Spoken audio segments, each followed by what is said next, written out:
for a statement from the chairperson of the Departmental Committee on Tourism and Wildlife regarding the serious human life conflicts currently being experienced in parts of Chepalungu constituency. Honorable Speaker, on the 18th March 2025, the late Kevin Kipkemoing-Etich, son of Mr. Paul Ruto, tragically lost his life after being attacked by a crocodile while washing clothes in Chepkulo River. Kevin, a 16-year-old from 3 students at Nogirwet Day Secondary School, had returned home from Sunday service and proceeded to the river to wash his clothes and take a bath. Sadly, 3 hours later, his clothes were found floating midstream, prompting local residents to raise alarm. Upon investigation, a crocodile was sighted, confirming the tragic incident.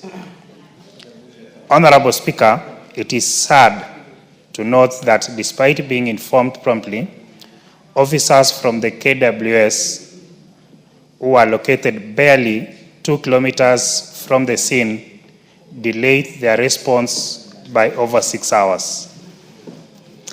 It was ultimately 2 elderly community members and a youth group who retrieved the body from of the deceased.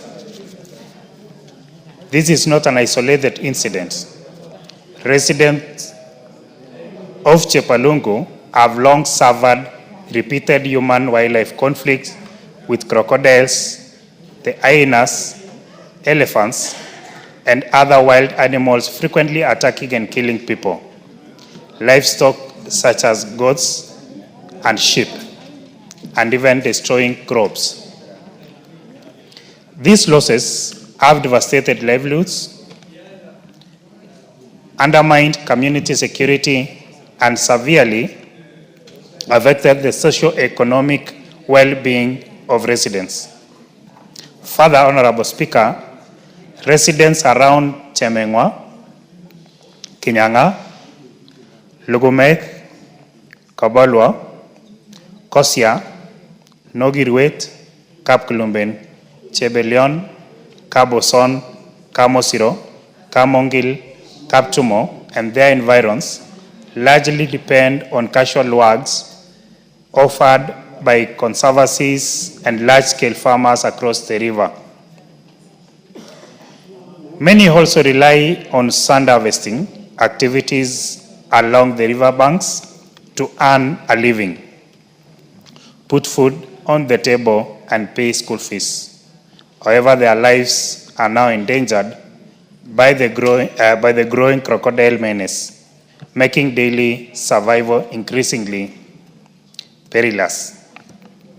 Honorable Speaker, it is against this background that I request for a statement from the chairperson of the Departmental Committee on Tourism and Wildlife on the following: a detailed report on the measures taken by the Ministry and the KWS to mitigate human-wildlife conflicts in Chepalungu and the wider Bomet County. 2, Honorable Speaker, an explanation for the delayed response by KWS officers in the incident involving the late Kevin Kipkemoing-Etich, and steps taken to ensure such delays do not recur. 3, Honorable Speaker, information on the compensation, if any, provided to the family of the deceased and to other victims of wildlife attacks in the constituency. Number 4, Honorable Speaker, details of a long-term strategies the ministry is implementing to prevent loss of life, protect livelihoods, and secure communities from recurring wildlife threats.